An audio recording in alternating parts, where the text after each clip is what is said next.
Fred Allendale, creator of Subscriber Kiosk. In this tutorial, we're going to show you how to set up your remote kiosks. If you purchased a combo package, you have a master kiosk and a remote kiosk, or they're also purchasable separately.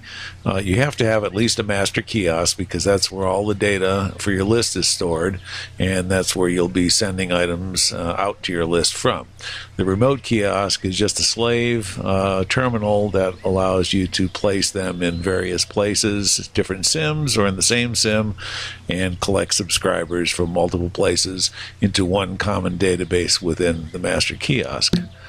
So there are several different types of remote kiosks when you buy the either the remote package or the combo package. Some are single prim, some are multi-prim. We'll res the style 4A just as an example. It's a single prim, and notice as in when the master reses, there's a configuration code. Write this down. It's a separate code for your remote. You'll need that in case you want to buy upgrades from the vendor at our store in the future. We can close the dialog box up there. It's just alerting that there's it's not associated with any master kiosks at this point because it's brand new out of the box. And so we need to first associate it with a master kiosk by putting it within 10 meters of the kiosk and touch to associate it.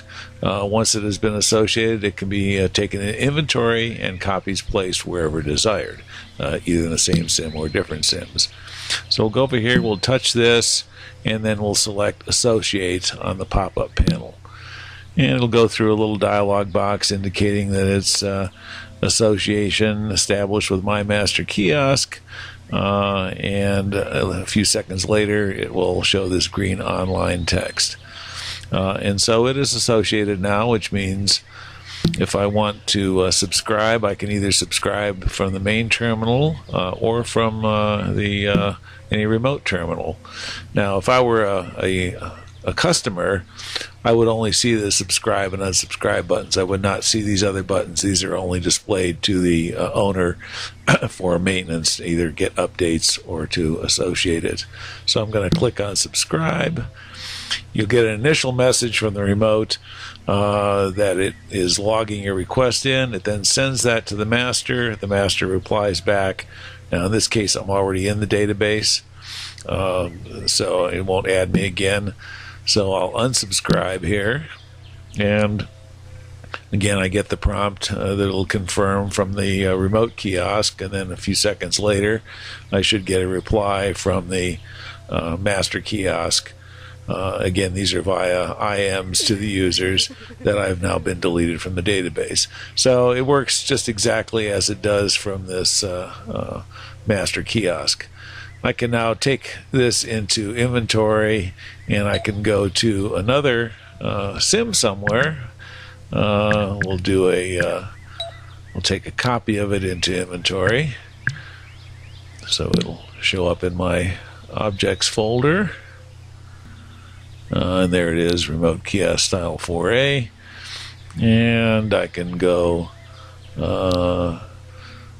somewhere else. I'll go back to my my home base.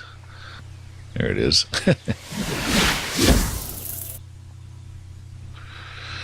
And now I can res this guy here. We'll do a little bit of initializing.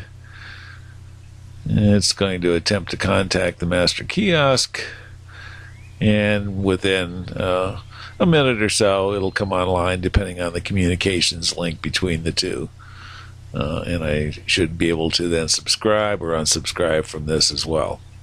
So this does provide you a very convenient way to go through and get new subscribers from a variety of places in the world. There we go. Now it's online. Oh, nice.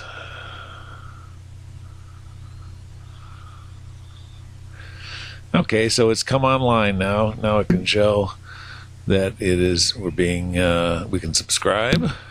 And again, we get the same message from the remote kiosk directly initially.